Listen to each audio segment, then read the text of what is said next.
नमस्कार बालमित्रांनो, आज आपण मंथन प्रज्ञाशोध परीक्षा इयत्ता 3 विषय भाषा व गणित सराव प्रश्नपत्रिका क्रमांक 3 सोडवणार आहोत. पहा, पेपर प्रश्नपत्रिका ज्यावेळेस आपल्या हातात येते त्यावेळेस आपल्याला ह्या सूचना प्रथम ह्या 4 सूचना वाचायच्या आहेत. त्याच्यामध्ये पहिला आहे 1 ते 25 प्रश्न मराठीचे आणि विभाग 2 मध्ये 26 ते 75 प्रश्न गणिताचे.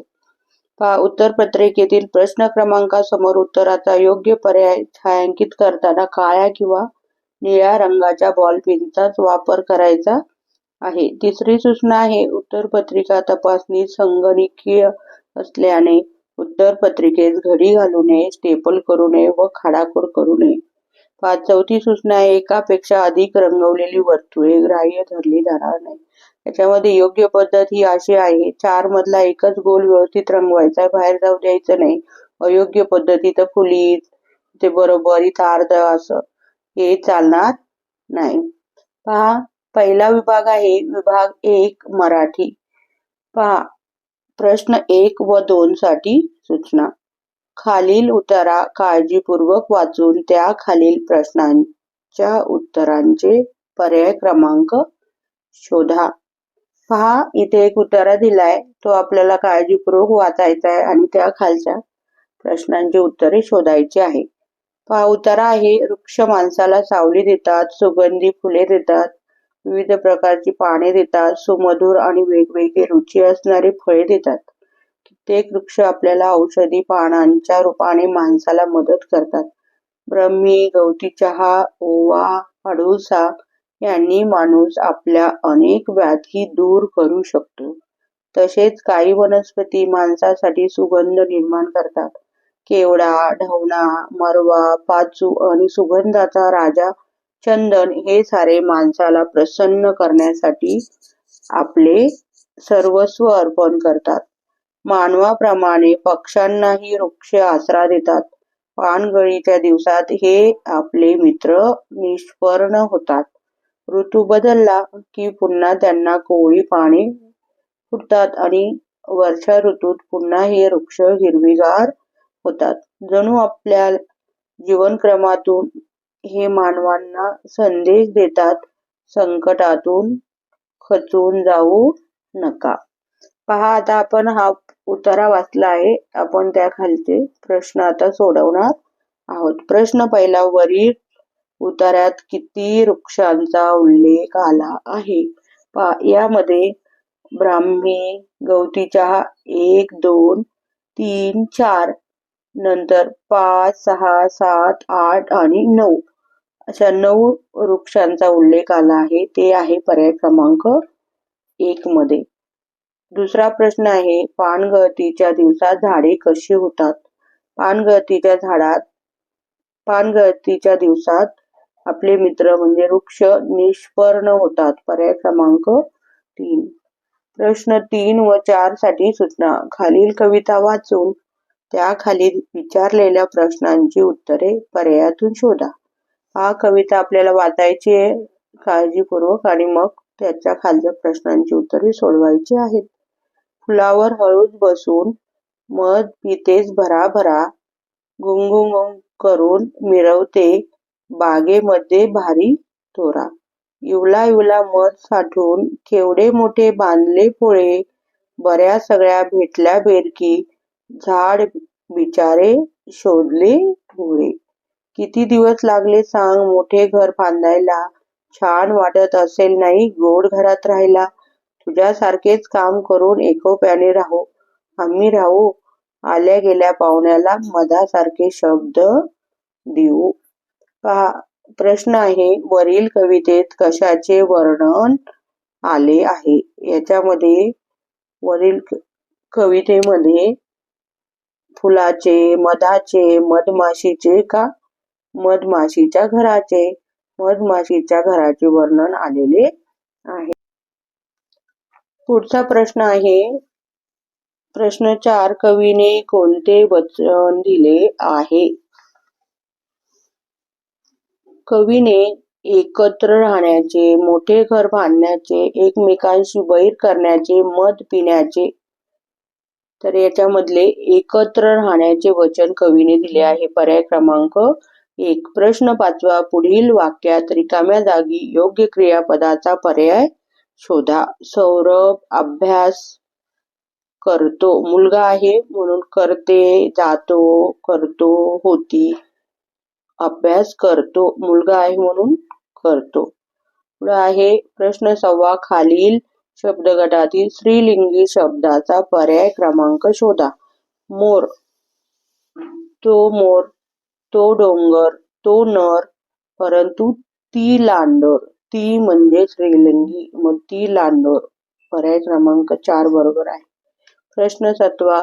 खालील पर्यायातून एकवचनी शब्दाचा पर्याय शोधा. महिने, पाने अनेक वचन, गाणे अनेक वचन, किरणे अनेक वचन. परंतु एक गाणं असेल तरी आपण एक गाणे, एक गाणे. एक वचन असेल तरी गाण्याला आपण गाणेच म्हणतो. पर्याय क्रमांक 3 बरोबर आहे. गाणे एक वचनी आहे. प्रश्न 8. पुढील वाक्यातील अधोरेखित शब्दांचा समानार्थी नसलेला शब्द पर्यायातून शोधा. कमळ हे आपले राष्ट्रीय फूल आहे. पंकज म्हणजे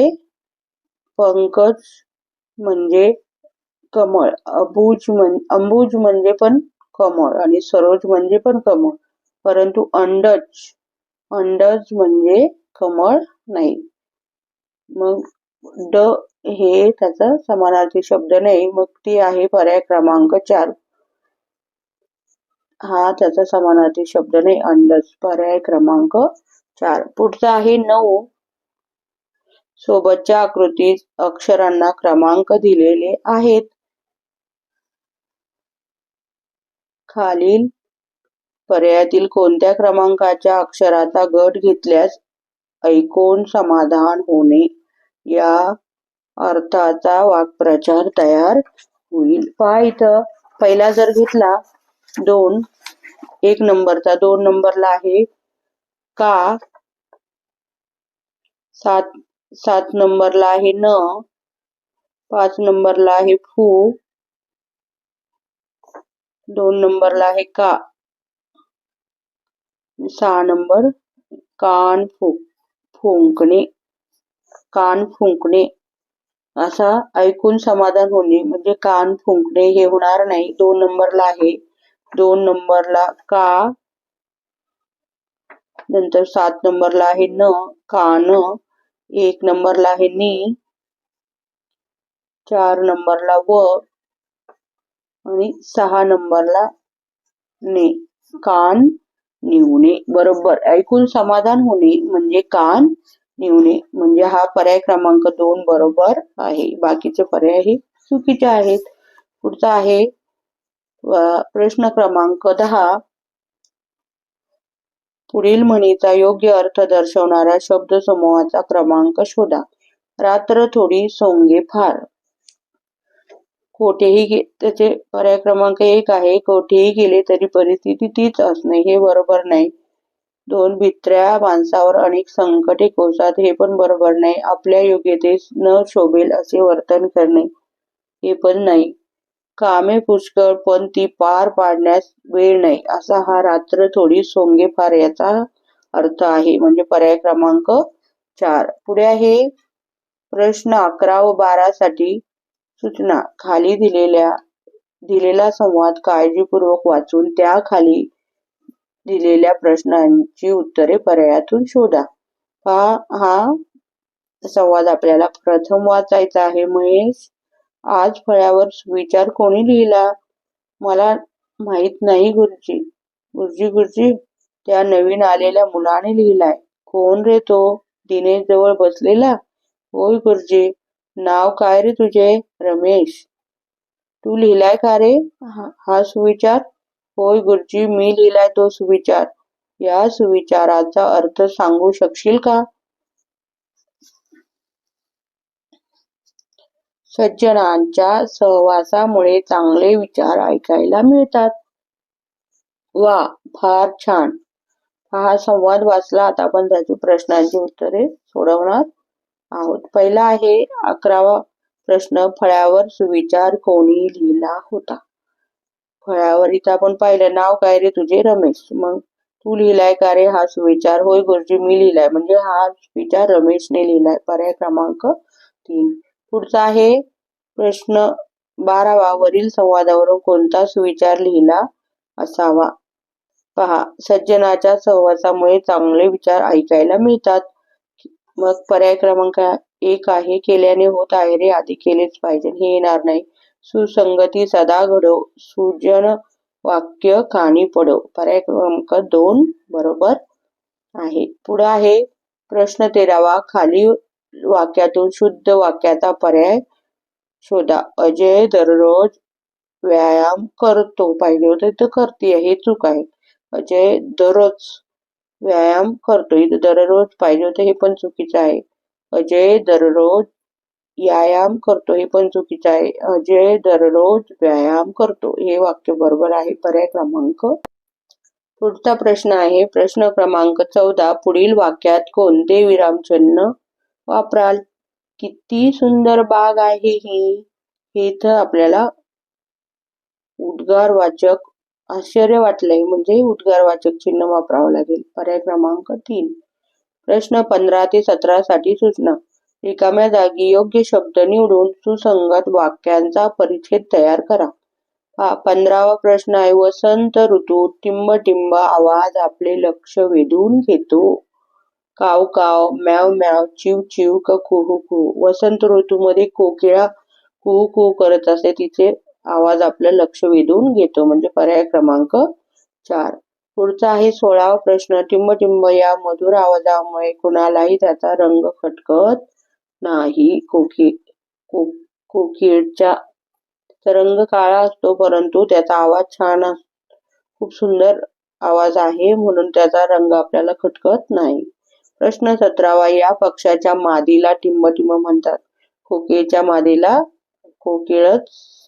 कोकिळा म्हणतात. 18वा प्रश्न. खालील शब्दाला जोड शब्द म्हणून जुळणाऱ्या शब्दाचा पर्याय क्रमांक शोधा. ताळमेळ. पर्याय क्रमांक. पुढे आहे प्रल्हाद केशव अत्रे यांचे टोपण नाव काय? केशव कुमार, कुसुमाग्रज, केशवसूत का बालकवी? प्रल्हाद केशव अत्रे यांचे टोपण नाव आहे केशव कुमार. पुढे आहे 20वा प्रश्न. शेजारील आकृतीत रिकाम्या चौकटीत कोणते अक्षर वापरल्यास दिलेले चारही शब्द अर्थपूर्ण होतील? पहा, इथे पहिलं अक्षर टाकून पाहू आपण. न, शेवण, उदन, जनन, कनन. हे सर्वची सर्व अक्षर अर्थपूर्ण होत नाही. नंतर आपण र टाकून पाहू. शेवर, उदर, जनर, कनर होणार नाही. नंतर आपण 3 नंबरचा पर्याय क टाकू. सेवक, उदक, जनक, कनन, कनक. पर्याय क्रमांक 3 बरोबर आहे, कारण सर्व जो शब्द टाकल्यास, सर्व अक्षर टाकल्यास सर्व शब्द अर्थपूर्ण होतात. 21वा प्रश्न आहे. वर्णमालेनुसार पुढील शब्दांचा क्रम लावल्यास शेवटचा शब्द कोणता येईल? पहा, इथं वर्णमालेनुसार हे लावला तर पहिला येईल अ, आ, एक, ई, ई, उ, उ. नंतर सगळे व्यंजनाचे आहेत. क, ख, ग, घ, च, छ, ज. नंतर तोंड. झ, ट, ठ, ड, ढ, न, ट, थ, ड, ध, न, प, फ, ब, भ, म, ज, झ, ट, ठ, ड, ढ, न, ट, थ, ड, ढ, न, प, फ, म. हा 3.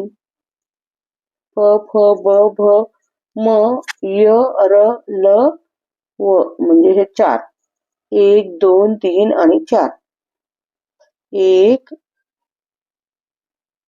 आपलं मुळाक्षर आपलं अ, आगगाडी प्रथम, जहाज 2, 3 नंबरला मोटार आणि 4 नंबरला विमान. तर शेवटचा शब्द कोणता येईल? कोणता येईल? तर विमान येईल 4 नंबरला. पर्याय क्रमांक 2. 22वा प्रश्न आहे, साखर भात या शब्दातील अक्षरापासून खालीलपैकी कोणता शब्द तयार होणार नाही? भात होईल, भारत होईल, भाकर होणार नाही कारण क नाहीये, क त्याच्यात नाहीये, मग भाकर होणार नाही. साखर पण होईल. पर्याय क्रमांक 3, भाकर होणार नाही. 23वा प्रश्न आहे, खालील पर्यायातून पुढील शब्दासाठी योग्य समूहदर्शक शब्द ओळखा. वेलीचा संच नाही, वेलीचा पुंज नाही, वेलीचा पुंजका नाही, वेलीचा खुंज. वेलीचा खुंज बरोबर आहे. पुढे आहे 24वा प्रश्न, हत्तीच्या घराला काय म्हणतात? तर बेला घोड्याच्या याला म्हणतात, अंबरखाना म्हणतात आणि गुहा नाही म्हणत, हत्तीखाना. जे ब आणि ड बरोबर आहे ते आहे फक्त ब आणि ड योग्य. पर्याय क्रमांक 2. प्रश्न 25वा आहे, र, हा, त, भा, म ही अक्षरे जुळवून तयार होणाऱ्या अर्थपूर्ण शब्दातील मधोमध येणारे अक्षर कोणते? हे जर आपण अक्षर जुळवले तर शब्द तयार होईल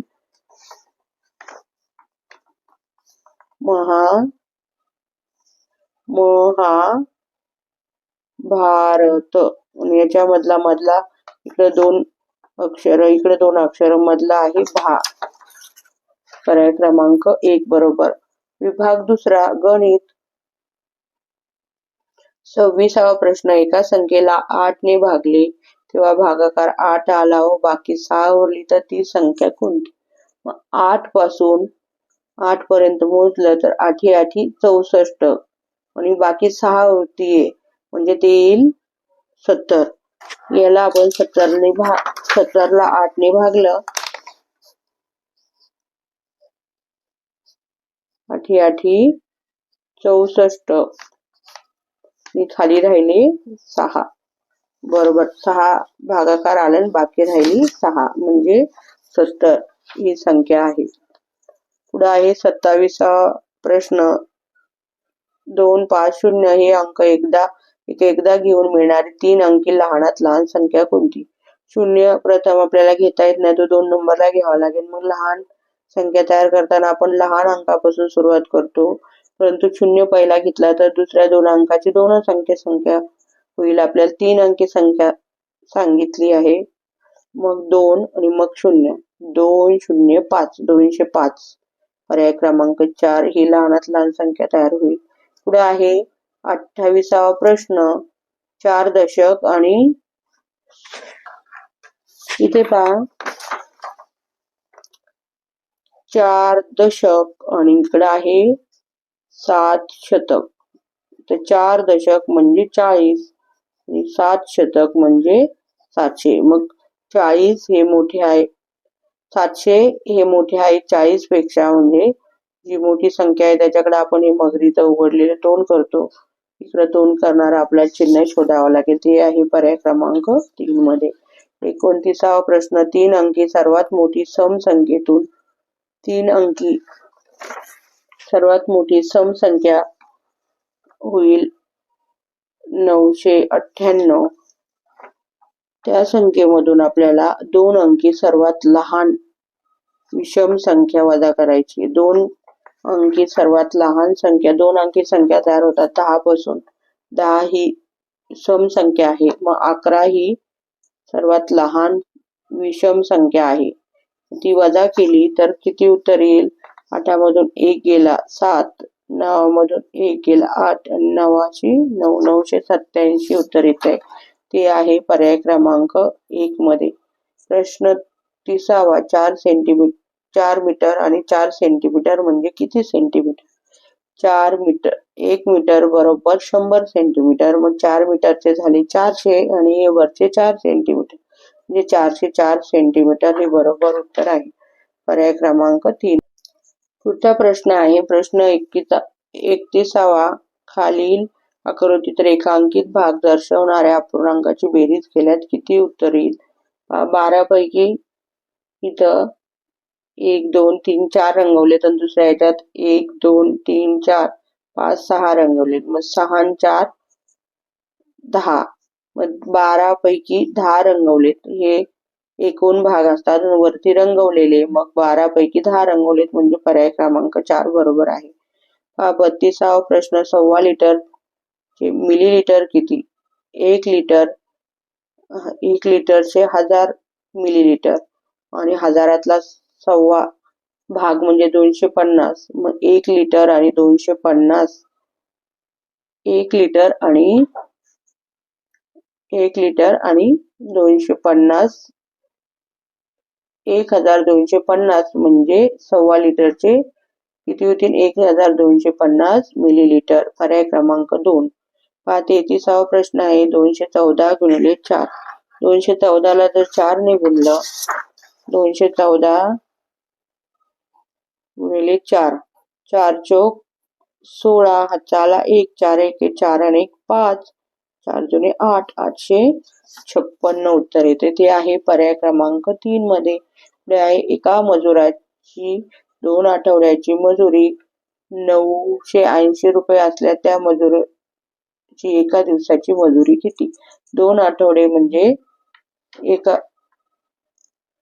आठवडा 7 दिवसाचा असतो म्हणजे 14, 2 आठवड्यांचे दिवस झाले 14. मग 14 दिवसांची एवढी मजुरी आहे 980. मग 14 जर 980 रुपयाला जर भागलं तर आपल्याला एका दिवसाची मजुरी मिळणार आहे. 5 14 एके 14, 14 6 चौक 24, 7 2, 6 1 6, 7 आणि 8 आणि 14 7 चौक 28, 7 7 1 7 8 आणि 9, 14 7 98. 98 मध्ये 98 गेले, 0 वरून घेतला 0, भाग गेला शून्याचा, 70 तर आलं 0. मग 70 एका दिवसाची मजुरी आहे 70 रुपये. पर्याय क्रमांक 3 बरोबर आहे. पुढची एक पदावली आहे पहा.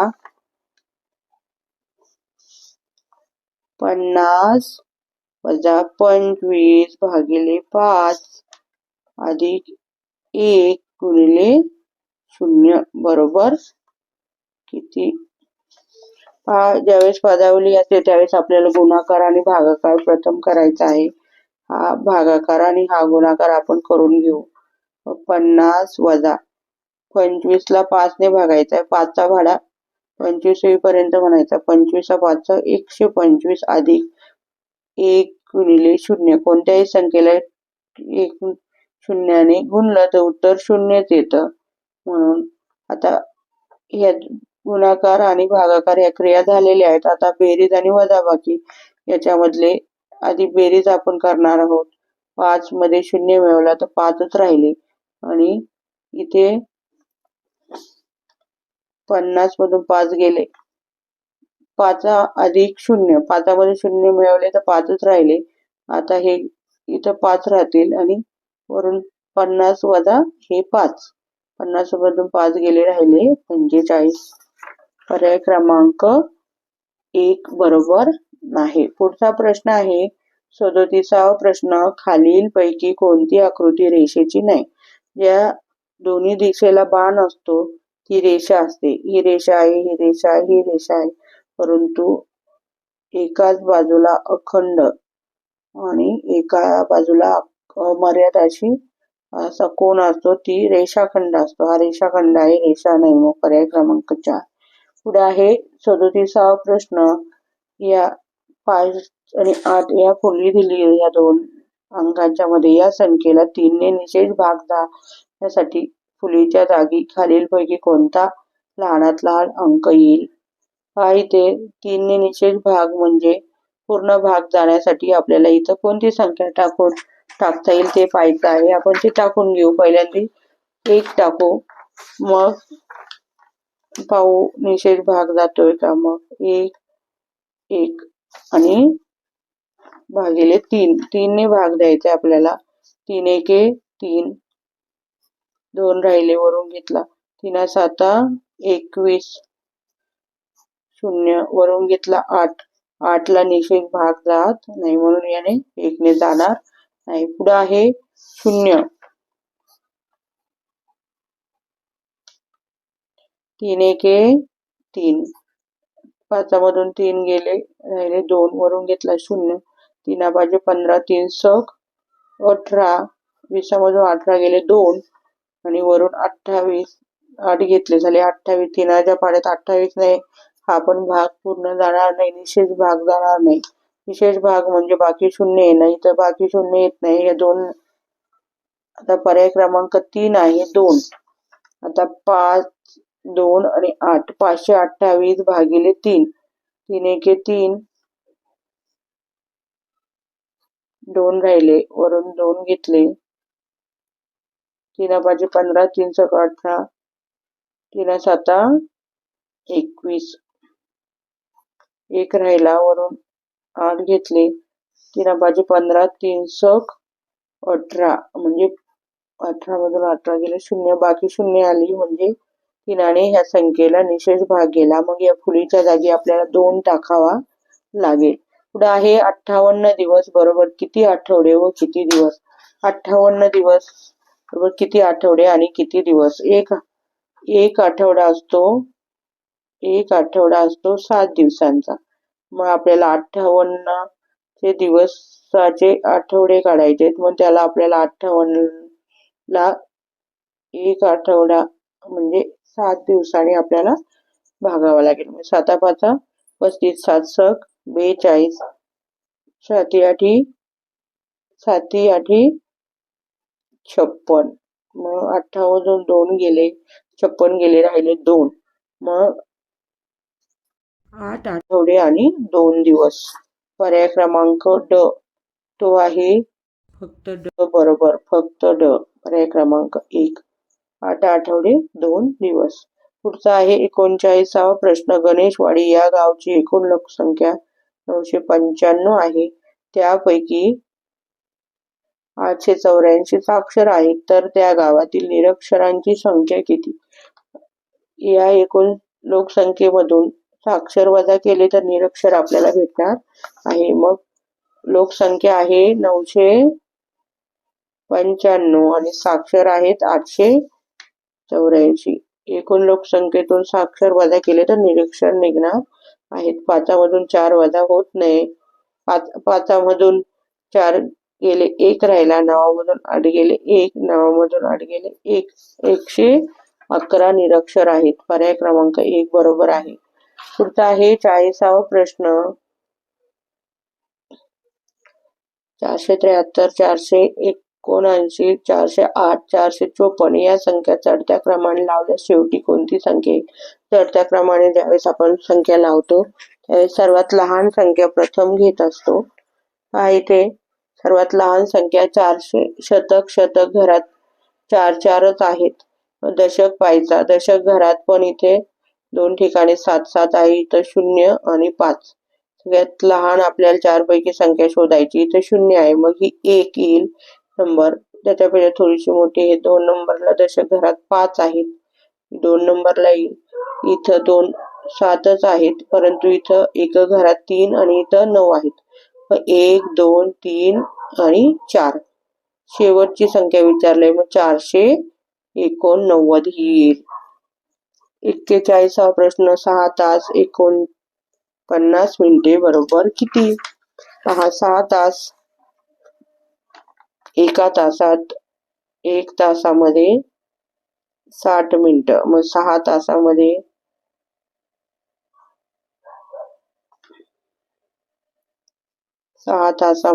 एका तासात 60. मग 6 तासामध्ये येतील 6 0 0 6 6 36 360 तास आणि वरती 360 अधिक 49 मिनिटे. मग 0 अधिक 9 9 6 4 10 हातच्याला 1 3 आणि 4 409 मिनिटे. पर्याय क्रमांक 4. पुढचा आहे सन 2010 या वर्षी 15 ऑगस्टला रविवार आहे तर त्याच वर्षी बालदिन कोणत्या वारी येईल. 15 ऑगस्ट नंतर बालदिन असतो 14 नोव्हेंबर. मग 15 तारखेच्या पासून 15 ऑगस्ट महिना असतो 30 दिवसांचा. मग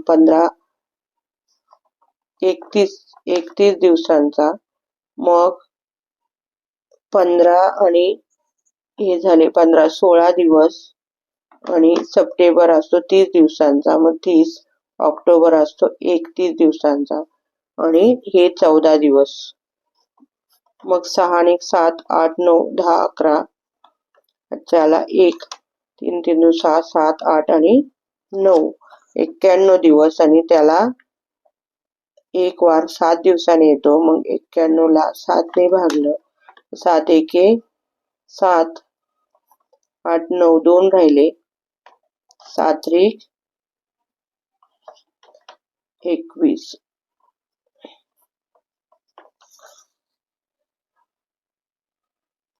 बाकी शून्य येते म्हणजे पूर्ण 7 दिवसांनी 13 वेळा 7 आठवडे 13 आठवडे येतील, पूर्ण होतील. पुढे एक पण वार येणार नाही. बाकी शून्य आली म्हणजे त्याच दिवशी परत बालदिन येणार आहे. रविवारीच परत बालदिन येणार आहे, कारण बाकी शून्य आहे. पूर्ण भाग केलाय म्हणजे पूर्ण 13 आठवड्यात नंतर परत बालदिन येणार आहे, म्हणजे रविवारीच बालदिन येणार आहे. पुढे आहे 43वा प्रश्न. 703 या संख्येला 202 मिळवले तर उत्तर किती येईल? 703 या संख्येत 202 मिळवले तर किती उत्तर येईल? 905. पर्याय 44वा प्रश्न आहे. 540 भागिले 9 बरोबर किती? 540 भागिले 9 5 45 9 सक 54 वरून घेतला 0 0 0 9 0 0 0 60 उत्तर आलं. पर्याय क्रमांक 3. 45वा प्रश्न आहे. सोबतच्या आकृतीत एकूण किती त्रिकोण आहेत? त्रिकोण 3 कडा आणि 3 बाजू असतात. 3 कोण असतात त्रिकोणाला. इथे हा होणार नाही, 4 बाजू आहेत. हा होणार नाही, 4 बाजू आहेत. हा होणार नाही, 4 बाजू आहेत. परंतु हा एक त्रिकोण आहे आणि हा पूर्ण बाहेरचा एक त्रिकोण आहे. म्हणजे 1 आणि 2 त्रिकोण या आकृतीत आहेत. पर्याय क्रमांक 2 बरोबर आहे. 46वा प्रश्न. प्रसाद तयार करण्यासाठी माधवने 2.5 किलो साखरेचा वापर केला तर माधवने एकूण किती ग्रॅम साखर वापरली? हा 2.5 किलो 1 किलो बरोबर 1000 ग्रॅम. मग 2 किलोचे झाले 2000 ग्रॅम. 2.5 म्हणजे 2 आणि अर्धा. परत अर्धा किलोचे झाले 500 ग्रॅम. म्हणजे 2.5 ग्रॅम बरोबर 0000 5 2500 ग्रॅम. यांची बेरीज केली 2000 आणि 500 2500 ग्रॅम. ते आहे पर्याय क्रमांक 4 मध्ये. 47वा प्रश्न आहे. 1 ते 15 या संख्यामधील विषम मूळ संख्यांची बेरीज किती? विषम संख्या मूळ संख्यांची बेरीज किती? मग 1 ते 15 मध्ये मूळ संख्या आहेत. 1 ही मूळ संख्या नाही, सम संख्या नाही, विषम संख्या नाही, मूळ संख्या पण नाही. मग 1 नंतर 3 5 7 9 येणार नाही. नंतर 11 13 15 पण येणार नाही.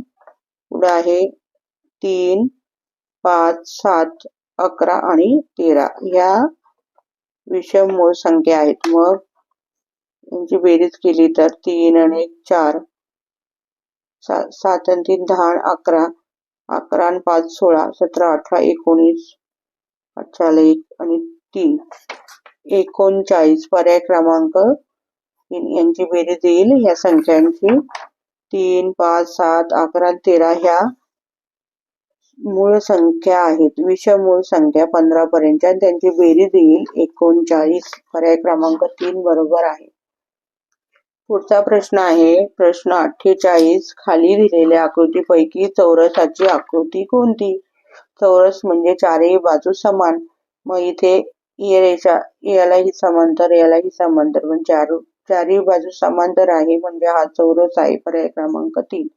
पहा 49वा प्रश्न. 70 पेरू 5 पेट्यां समान भरले. त्यापैकी 3 पेट्या पुण्याला विक्रीसाठी पाठवल्या तरी किती पेरू पुण्याला पाठवले? मग प्रत्येक पेटीत किती पेरू याचे आपल्याला प्रथम काढावं लागेल. मग 5 पेट्यात आपण 700 पेरू भरलेत. मग आपल्याला 700 ला जर 5 ने भागलं 700 ला 5 ने भागलं तर आपल्याला एका पेटीतल्या पेरूंची संख्या भेटेल. मग 5 एके 5, 7मधून 5 गेले राहिले 2, वरून घेतला हा 0, 5 चोक 20, वरून घेतला 0 वरून घेतला 0 0 बाकी आली 0 आणि एका पेटीत येतील 140 पेरू. मग 3 पेट्या विक्रीसाठी पाठवल्या तर किती पेरू पाठवले? मग 140 एका पेटीमध्ये आहे. मग 3 पेट्यामध्ये किती येतील? 140 गुणिले 3. 3 0 0 4 त्रिक 12. हातचा आला 1 3 1 3 आणि 1 4.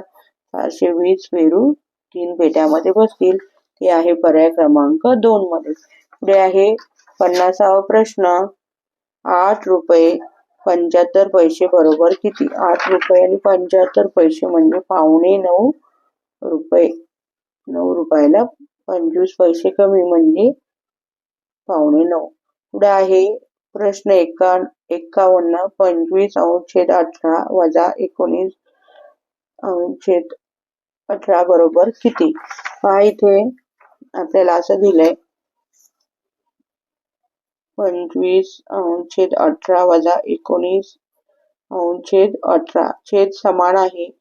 मग 25 वजा 19 18 राहिले 6 6/18 6 एके 6 6 त्रिक 18 मग 1/3 उत्तर येईल. पर्याय क्रमांक 4 बरोबर आहे. पुढे आहे प्रश्न 52.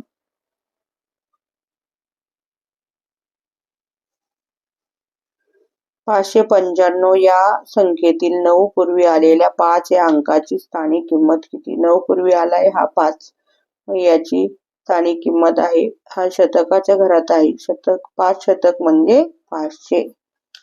पुढचा प्रश्न आहे 53वा प्रश्न.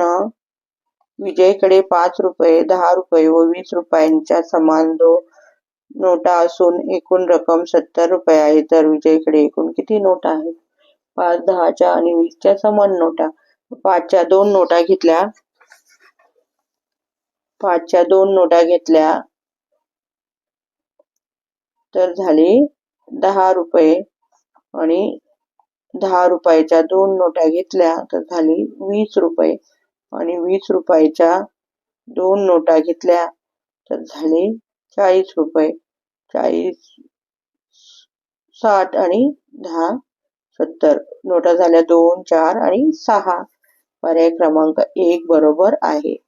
54वा प्रश्न. मोहनरावांनी आपल्या जमिनीपैकी 3/11 भागात मका, 7/11 भागात ज्वारी व उरलेल्या जमिनीत बाजरी पेरली तर त्यांनी बाजरी किती भागात पेरली? पहा ह्या एकूण भाग असतो 11. 3 भागात मका 7 भागात ज्वारी. मग 3 आणि 7 झाले 10. एकच भाग राहिला. मग 1/11 भागात त्याने बाजरी पेरली. ते आहे 1/11. पर्याय क्रमांक 2. पुढे आहे विस्तारित मांडणीने तयार होणारी संख्या पर्यायातून शोधा. 7 शतक 6 दशक म्हणजे 6 7 6 आणि 9 769. 769 पर्याय क्रमांक 2. 56वा प्रश्न आहे. पहा शेजारील चित्ररूप माहितीत विविध खेळ खेळणाऱ्या खेळाडूंची संख्या दर्शवली आहे. चित्ररूप माहितीचे निरीक्षण करून खाली दिलेल्या प्रश्नांचे उत्तर पर्यायातून शोधा. हा प्रश्न आहे, क्रिकेट खेळणाऱ्या खेळाडूंच्या संख्येला 3 ने भागले असता बाकी किती येईल? क्रिकेट खेळणारे 3, 3 6, 7, 8 मुलं आहेत. मग इथं 3 एके 3, 3 दुणे 6, 2 आणि बाकी किती उरेल? 3 दुणे 6 आणि बाकी हे दोघं उरतील 2 जण. ते आहे पर्याय क्रमांक 1. पुढे आहे 3 बाजू असलेल्या बंद आकृतीला किती कोण? 3 बाजू असणाऱ्या 3 बाजू, ही बाजू बंद आकृती म्हणजे हा त्रिकोण. किती कोण असतील? कोण पण 3च असतील. 1, 2 आणि 3. पर्याय क्रमांक 4 बरोबर आहे. पुढे आहे प्रश्न 58वा.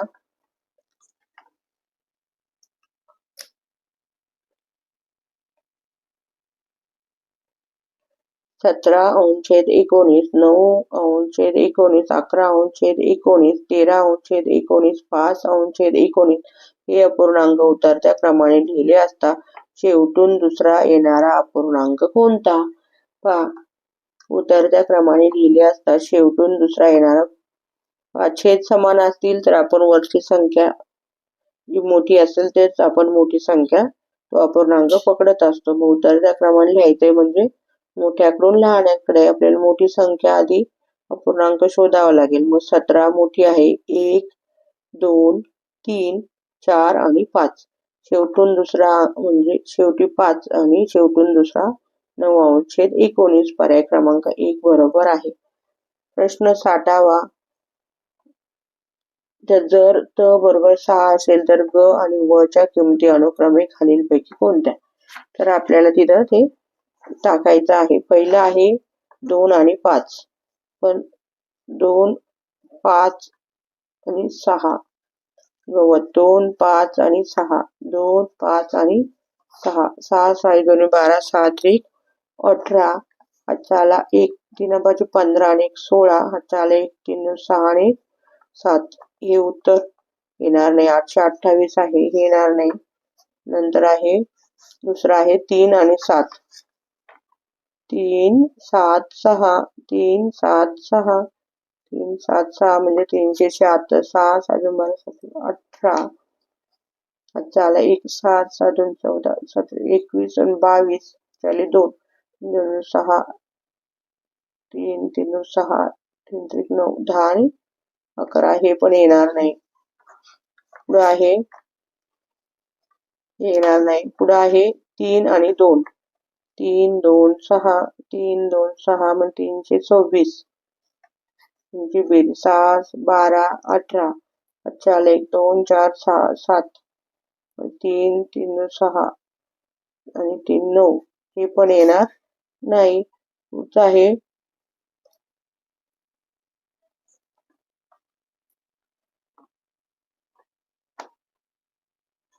पहा पुढे शेवटचा पर्याय आहे 2 आणि 7. पहा इथे 2 7 6 म्हणजे 276. 200 अधिक 276 अधिक 276. 6 12 12 6 18. हाताला 1 7 आणि 7 14. 7 21 आणि हे 22. हातचाले 2 2 आणि 2 4 आणि 2 6 7 आणि 8. उत्तर बरोबर आलेलं आहे 828. मग इथे आपल्याला ही जोडी टाकावं लागेल 2 आणि 7. पर्याय क्रमांक 4. तेव्हा उत्तर येतं 828. प्रश्न 60 आहे. पुणे अहमदनगर ही बस पुण्यावरून 8:20 वाजता निघून अहमदनगरला 11:10 पोहोचते. तर बसला अहमदनगरला पोहोचण्यासाठी लागलेला वेळ किती? 8:20 नंतर 9:20, 10:20, 11:20. 3 तास 11:20 होतात. परंतु इथं 10च मिनिटं आहेत. 11:20 3 तास होतात. म्हणजे 10 मिनिटं कमी आहे 3 तासाला. म्हणजे 2 तास आणि 50 मिनिटे. 2 तास आणि 50 मिनिटे हे उत्तर येईल. पुढचा प्रश्न आहे प्रश्न 61. खालील आकृतीबंध पूर्ण करणारा योग्य पर्याय प्रश्नचिन्हाच्या जागी निवडा. पहा स्टार, त्रिकोण, भरलेला गोल आणि रिकामा गोल. परत स्टार, त्रिकोण, भरलेला गोल, रिकामा गोल. रिकामा गोल नंतर येतं परत स्टार, म्हणजे पर्याय क्रमांक 2. पतंग आकृती चौकोनाला किती विशाल कोन असतात? पहा, याच्यामध्ये पतंग आकृती याला असा हा पतंग असतो. याच्यामध्ये हा आणि हा विशाल कोन असतो, म्हणजे 1 2 3 असे हे विशाल कोन असतात पतंगाकृती चौकोनाला. पर्याय क्रमांक 3 बरोबर आहे. फक्त क. पुढे आहे 63वा प्रश्न. खालील पैकी असममित आकृती कोणती? इथं ही सममित आहे, ही पण अशी केली तर सममित होईल, ही पण सममित होईल. मधोमध रेष मारली तर, परंतु 2 उभी रेष मारली, आडवी रेष मारली तर सममित होत नाही, मग ती असममित आहे. 64वा प्रश्न आहे. खालीलपैकी कोणती वस्तू बंदिस्त नसलेली आकृती आहे? हे आतमध्ये बंदिस्त आहे, हे आतमध्ये बंदिस्त आहे, हे बंदिस्त आहे, परंतु ही बादली वरच्या बाजूने ओपन आहे. पर्याय क्रमांक 1 बरोबर आहे. 65वा प्रश्न. भिंतीचा पृष्ठभाग कसा असतो? भिंतीचा पृष्ठभाग सपाट असतो. 66वा प्रश्न. 3 सेंटीमीटर चौरसाची बाजू असेल तर त्याची परिमिती किती? मग बाजू आहे 4 गुणिले बाजू. चौरसाची परिमिती बरोबर 4 गुणिले बाजू. मग 4 आणि बाजू आहे 3, मग 12 सेंटीमीटर ही जी परिमिती येईल. पर्याय क्रमांक 4 बरोबर आहे. 67वा प्रश्न आहे. खालील पर्यायातून योग्य विधान ओळखा. पहा, अ आहे इष्टिका चित्तीची सर्व पृष्ठे आयताकृती आकाराची असतात, हे बरोबर आहे. ब आहे इष्टिका चित्तीची समोरासमोर पृष्ठे समान आकाराची असतात, हे पण बरोबर आहे. घनाची लगतची पृष्ठे समान आकाराची नसतात. घनाची हे विधान चुकीचं आहे. घनाची पृष्ठे चौरसाकृती आकाराची नसतात, हे पण विधान चुकीचं आहे. मग क आणि ड हे विधान अयोग्य आहे, मग ते आहे क आणि ड पर्याय क्रमांक 3 मध्ये. पुढे आहे 68वा प्रश्न. 925 ही संख्या अक्षरात कशी लिहिणार? 925, 9 आणि 25, 100तला 25वा भाग, 25 म्हणजे पाव, मग 9 आणि सव्वा 900. 925 म्हणजे 9.25, पर्याय क्रमांक 4. पुढे आहे 69. या संख्येत 7 या अंकाची स्थानिक किंमत 8 या अंकाच्या दर्शनीय किमतीपेक्षा कितीने कमी आहे? पहा, इथे आपल्याला काय विचारले? 7 या अंकाची स्थानिक किंमत 7 आहे, एककाच्या घरात, म्हणजे त्याची किंमत 7च आहे. 8 या अंकाच्या दर्शनीय किंमत 8ची 8च असते, म्हणून 1नेच मोठी आहे. कितीने कमी आहे? 1नेच कमी आहे. पुढे आहे 70 आहे. या संख्यांचा उतरता क्रम लावल्यास शेवटच्या क्रमावरील संख्या कोणती? उतरता क्रम लावताना आपण सर्वात मोठी संख्या प्रथम पाहतो. इथे शतक घरात 8 8 8, इथे 9 आहे, मग ही 1 नंबर. मग आता 8 शतक असणाऱ्या संख्या किती आहेत? बाकीच्या आहेत, मग त्याचं दशक पाहणार आहोत. नंतर दशक मोठा आहे याचा 885, नंतर 874, 3 नंबर, 4 नंबर आणि 5 नंबर. तर शेवटची संख्या कोणती येईल? तर 845, पर्याय क्रमांक 4 बरोबर आहे. 71वा प्रश्न आहे. 1:45 वाजता घड्याळात तास व मिनिट काटा यांच्यामध्ये कोणता कोन होईल? पहा, हे घड्याळ आहे, इथे 12, इथे 1 आणि 2 वाजले, इथे 3 4 5 आणि 6, 7, 8 आणि 9, 10, 11 आणि 12. इथे पहा काय त्यांनी सांगितलंय, 1 आणि 2, 1:45 वाजले, म्हणजे 2च्या आधी हा तास काटा असेल आणि हा 3 वर. मग याच्यामध्ये कोणता कोण होतो, तर हा विशाल कोण होतो. पर्याय क्रमांक 2 बरोबर आहे. रेश्मा दररोज पाव लिटर दूध गवळ्याकडून घेते, तर ती जानेवारी महिन्यात किती लिटर दूध घेईल? पहा, जानेवारी महिन्यात दिवस असतात 31 आणि ती रोज पाव किलो घेते. मग 4 दिवसात 1 लिटर होईल. मग 31 भागिले 4. पहा, 31 भागिले 4. पहा, 31 ला आपण 4 ने भागलेला आहे. 31 दिवसांच्या आपल्याला ते पाव लिटर दूध घेते. मग 4 दिवसात पाव लिटर तर 1 लिटर होतं. मग 4 ने आपण 31 ला भागणार आहेत. मग 7 लिटर दूध झालं आणि वरती 3 राहिले. मग 3 पाव वरती राहिलेले आहेत. म्हणजे किती झाले? 7 आणि वरती 3 पाव म्हणजे 8.5. 8.5 लिटर. 8.5 लिटर दूध ती घेते. पुढे आहे 73वा प्रश्न. सोबतच्या घड्याळात किती वाजले आहेत? हा 12च्या पुढं तास काटा आहे, 1च्या मागे आहे आणि 6 वर आहे. म्हणजे 12 वाजून 30 मिनिटं म्हणजे 12:30 वाजलेले आहेत. 74वा प्रश्न आहे. स ही एक सम संख्या आहे, तर त्या संख्येनंतर क्रमाने येणारी दुसरी विषम संख्या कोणती? पहा, स ही सम संख्या आहे. एका विषम संख्येनंतर लगेच 1ने विषम संख्या येत असते आणि 2ने सम संख्या असते. मग स अधिक 1 बरोबर सम संख्या अधिक 1 बरोबर विषम संख्या. पर्याय क्रमांक 1 बरोबर आहे. 75वा प्रश्न आहे.